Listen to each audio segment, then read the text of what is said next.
Well, let's get more on that for you now. On Monday's proposals, a £1.5 billion plan to support Britain's high streets. Joining me now is Andrew Teacher from the consultancy firm Blackstock. Andrew, good to have you on the programme this hour. So tell me what you think of the Chancellor's plans to save our high streets. Will it work? I think it sounds an awful lot like some plans that Ed Miliband issued a couple of years ago when he was clinging on as Labour leader, back when he was the worst thing that anybody thought could happen to the Labour Party. And what Ed Miliband suggested was that we cut small business rates, or business rates for small businesses, and he proposed a very similarly sized cut that was going to essentially save the smallest properties a bit of cash for a bit of time. And the problem is that the way business rates works is that they're levied on the commercial properties that companies occupy. So you pay business rates on anything from a cash machine to a garage to a high street shop to Sky Studios. Everything has a business rates price tag against it.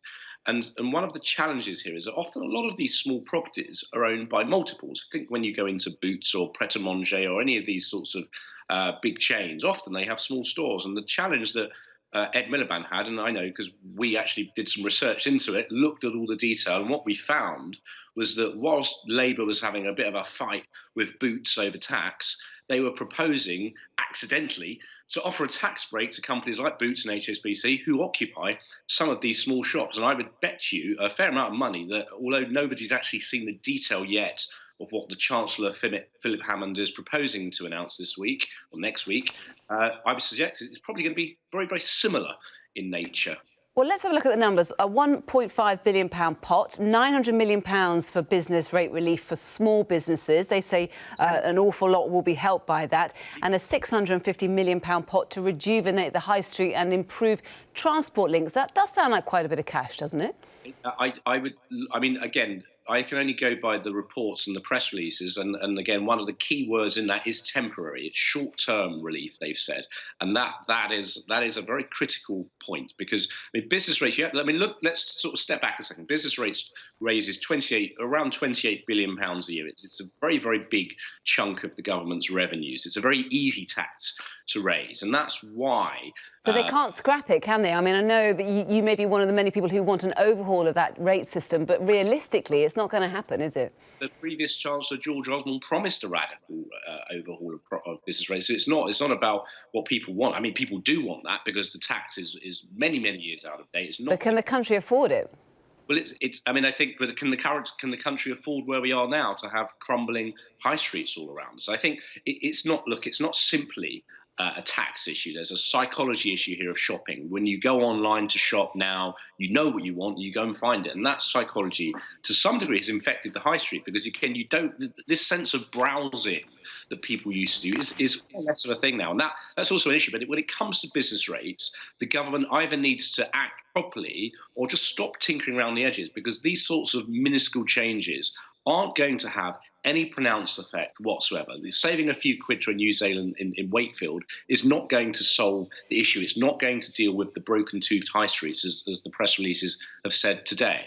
Yeah, and I'm just reading today, the UK high street suffering its worst year on record. I mean, it's been a torrid year, hasn't it, for high street retailers? And, of course, the high street is so important for communities as well. It's not just about money. So, Andrew, what would you do? Let's put you in charge. You're in number 11, Downing Street. You've got the full run of what you want to do. What would you do? I'd be honest with the public about what we need to raise to pay for what we need to pay for. So, again, when we need to pay for social care and NHS, giving away... I know, but the high street, let's just focus on the retailers for now. OK, but look, it comes down to more than taxes, and there's a planning issue particularly. So, again, if we want to reformat high streets and create residential buildings, again, there are big companies building lots of rental housing across the country, companies like Mo Delivering, for example, that could go into retail parks, into high streets and reformat buildings into homes, for example. Now, to do that, we need swifter planning rules. They can't get caught up as they do right now in the bureaucracy of local councils. So sorting out planning so that we could speed things up and make that quicker and more financially acceptable to people, that would help. Looking at parking, for example, again, the high streets have been backfilled through local councils, really,